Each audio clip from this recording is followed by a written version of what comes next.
हिमाचल प्रदेश विधानसभा monsoon सत्र का दूसरा दिन आज सीएम सुखविंदर सिंह सुक्खू ने पूर्व सीएम पर साधा निशाना। शिमला में सीएम सुक्खू के जुबानी हमले पर पूर्व सीएम का पलटवार। संस्थान खोलने के मुद्दे पर दिया करारा जवाब। कहा जनप्रतिनिधि की मांग पर खोले गए थे संस्थान। केंद्रीय कैबिनेट में महिला आरक्षण बिल को मिली मंजूरी। पूर्व सीएम जयराम ठाकुर ने बिल को बताया ऐतिहासिक। पीएम नरेंद्र मोदी का किया धन्यवाद। शिमला में जिला परिषद कर्मचारियों ने किया विधानसभा का घेराव। कर्मचारियों ने सरकार को याद दिलाया वादा। और धर्मशाला में टैक्सी कॉर्पोरेट एसोसिएशन में आक्रोश। अपनी मांगों को लेकर सरकार को दी चेतावनी। कहा मांग पूरी नहीं होने पर सड़कों पर होगा प्रदर्शन।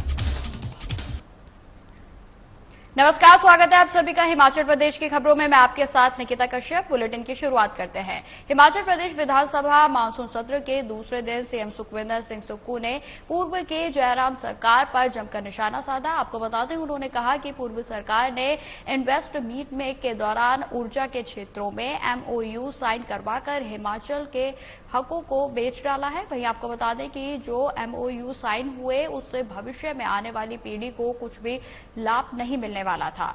वहीं सेंज, लुहरी और धोला सिद्ध सुन्नी परियोजनाओं का नाम लेते हुए उन्होंने कहा कि 40 साल बाद जो प्रोजेक्ट हिमाचल को वापस मिलने की जो शर्त होती है उसे भी हटा दिया था। और इसी के साथ संस्थान बंद करने के विपक्ष के सवाल पर सीएम ने कहा कि पिछली जयराम सरकार ने बिना सोचे समझे, बिना स्टाफ और मूलभूत ढांचे के संस्थान खोले थे। वर्तमान सरकार जरूरत के मुताबिक सभी प्रावधान करने के बाद संस्थान खोलेगी। जो भी चयन योग के परिणाम फंसे हैं उनको निकालने की प्रक्रिया शुरू हो गई है और कुछ परिणाम निकल गए, कुछ का रिजल्ट आने वाले समय में आ जाएगा। ऊर्जा नीति में पिछली जो भारतीय जनता पार्टी की सरकार थी उसने बदलाव किया। उससे पहले जो भी हमारी सरकार थी 2012 से 17 तक, और जो भारतीय जनता पार्टी की 2017 से 22 की, उसकी ऊर्जा नीति का अगर अध्ययन करें तो जो इन्वेस्टमेंट मीट के नाम पर धर्मशाला में जो हमारे इन्होंने कार्यक्रम किया उसमें किस प्रकार के एमओयू साइन किए। ये कहा गया कि पहले 10 साल में हम 4% बिजली लेंगे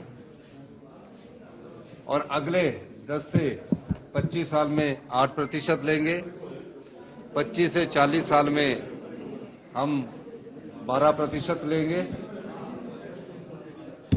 उस आधार पर वो एमओयू साइन किए गए और तकरीबन बड़ा फंक्शन किया गया धर्मशाला में, करोड़ रुपए खर्च करके कि हमारे में 10,000 करोड़ का इन्वेस्ट।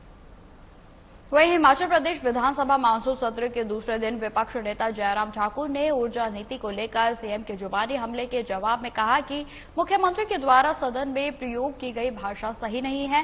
विपक्ष इसका जवाब देगा। साथ ही पूर्व सीएम ने कहा कि जो संस्थान खोले गए थे वो जनप्रतिनिधि की मांग पर खोले गए थे। वहीं जयराम ठाकुर ने यह भी कहा कि ऐसे कितने संस्थान हैं जो सरकार ने आपके समय में खोले थे और वह शुरू नहीं हुए थे।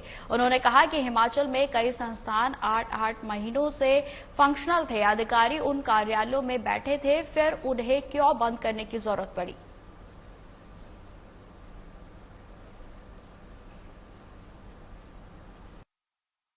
बोलने का मौका मिलेगा तो वहां बोलूंगा, लेकिन यह हकीकत है कि वर्तमान सरकार ने पूर्ण विराम लगा दिया। जहां से भी हिमाचल प्रदेश को अपने पांव पर खड़ा होने की गुंजाइश निकल सकती थी, वो एक बहुत बड़ा सेक्टर था, वो हाइडल सेक्टर था। और मैंने वर्षों से देखा कि हाइडल सेक्टर में हमारा सैचुरेशन ऐसी आ गई कि कोई भी आदमी हिमाचल प्रदेश में प्रोजेक्ट लगाने के लिए आ ही नहीं रहा, जिसको कोई हिम्मत नहीं जुटा पा रहा था कि इसको पारित किया जाए। और मैं प्रधानमंत्री नरेंद्र मोदी जी को बहुत बधाई देता हूं कि पिछले कल कैबिनेट की बैठक में महिला आरक्षण के मुद्दे पर मोहर लगी और स्वीकृति मिली। और उसके पश्चात मुझे लगता कि संभवतः ये पहला बिल होगा नई लोकसभा के उस भवन में जो महिला आरक्षण का 33% आरक्षण के साथ पारित होगा।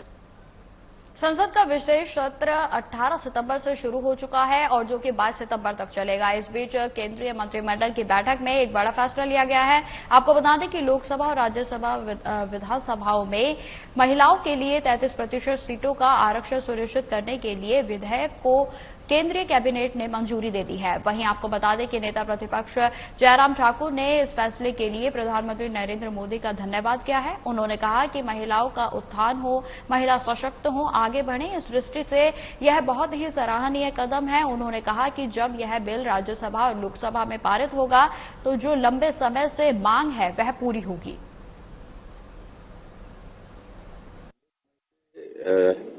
इस मांग को उठाया जा रहा था कि महिलाओं का पॉपुलेशन का हिस्सा कुल पॉपुलेशन का लगभग आधा हिस्सा है, 50% के लगभग, चाहे हम देश की बात करें चाहे प्रदेश की बात करें। और इसलिए मांग बार बार उठ रही थी कि महिलाओं का आरक्षण बढ़ाया जाए, 33% किया जाए। और मैं आदरणीय प्रधानमंत्री नरेंद्र मोदी जी को बधाई देता हूं, उनका धन्यवाद करता हूं। उन्होंने पहल की और एक ऐतिहासिक पहल है ये, जिसको मैं कह सकता हूं, और बहुत स्वागत योग्य है ये कदम। और महिलाओं का उत्थान हो, महिलाओं का सशक्तिकरण, महिलाएं आगे बढ़े, इस चीज की आवश्यकता भी है।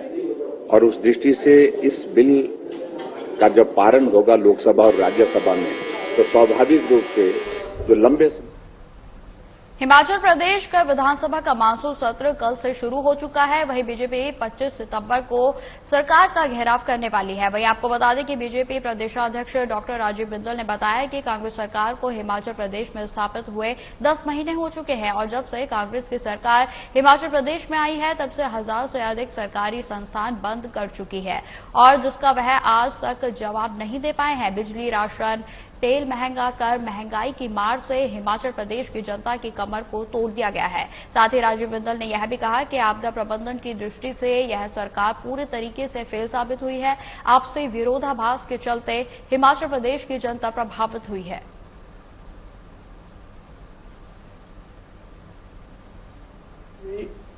कांग्रेस पार्टी की सरकार को बने लगभग 10 महीने पूरे हुए हैं। सत्ता में आते ही पूर्व में भारतीय जनता पार्टी की सरकार के द्वारा खोले गए संस्थानों को बंद करने का काम शुरू किया और ये संस्थानों को बंद करने का काम निरंतर चला हुआ है। 1000 से अधिक संस्थानों को बंद किया गया है और उसके लिए अलग अलग प्रकार की जस्टिफिकेशन देने का एक प्रयास सरकार के द्वारा किया जा। हिमाचल प्रदेश के जिला परिषद कैडर कर्मचारियों और अधिकारियों ने सरकार के खिलाफ मोर्चा खोलते हुए आज शिमला में विधानसभा का घेराव किया और कांग्रेस सरकार को चुनावों से पहले किए गए वादों की याद दिलाई गई। वहीं आपको बता दें कि इसको लेकर जिला परिषद कर्मचारी और अधिकारी महासंघ के अध्यक्ष राजेश ठाकुर ने बताया कि जिला परिषद कर्मचारियों और अधिकारियों को संशोधित वेतनमान के लाभ से वंचित कर दिया गया है। कर्मचारियों की सैलरी फिक्स कर दी गई है और उन्होंने कहा कि प्रदेश में लगभग 4700 जिला परिषद कर्मचारियों का भविष्य अधर में है। कांग्रेस सरकार ने चुनावों से पहले कर्मचारियों को पंचायती राज विभाग में मर्ज करने की बात कही थी और जिसकी याद दिलाने आज कर्मचारी विधानसभा के बाहर पहुंचे हैं। लंबे समय से कि हमें जितने भी जिला परिषद कर्मचारी अधिकारी इनको विभाग में विलय किया जाए। अभी हम जिला परिषद कैडर में जो कार्य कर रहे हैं, जिससे हमें परेशानी का सामना करना पड़ रहा है कि हमें जो जितने भी वित्तीय लाभ होते हैं वो हमारे अभी जब से 2022 से 3/1/2022 से जो नया पे स्केल आया वो ना तो अभी तक हमें आज तक मिला है और ना भी जो भी हमारे वित्तीय लाभ सारे रोक दिए गए। तो हमने बार बार सरकार से भी ये मांग करी है जब से सरकार बनी है, जब से भी सरकार बनी है कि हमारी जो मांग है उसको आप पूर्ण करिए, लेकिन सरकार की तरफ से कोई भी सकारात्मक जो संदेश अभी हमें तक नहीं मिला है। हिमाचल प्रदेश विधानसभा मानसून सत्र के दूसरे दिन बेरोजगार महासंघ ने विधानसभा का घेराव किया और इस दौरान बेरोजगार महासंघ युवाओं ने कहा कि सरकार से उन्हें अब तक सिर्फ आश्वासन ही मिला है।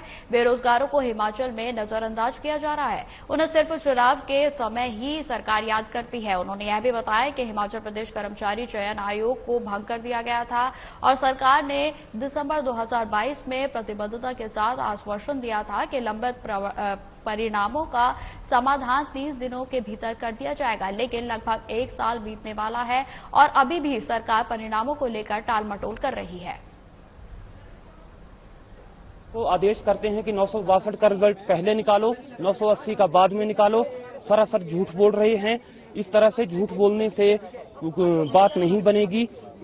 हमारे पोस्ट कोड में केवल एक अभ्यर्थी, जो विजिलेंस वालों ने बताया है, सिर्फ एक अभ्यर्थी पकड़ा गया है और उस अभ्यर्थी की भी जमानत हो गई है और अन्य पोस्ट कोडों में भी 13 एफआईआर में 23 लोग हिरासत पकड़े गए हैं, जिनमें से अधिकतर लोगों की जमानत हो गई है।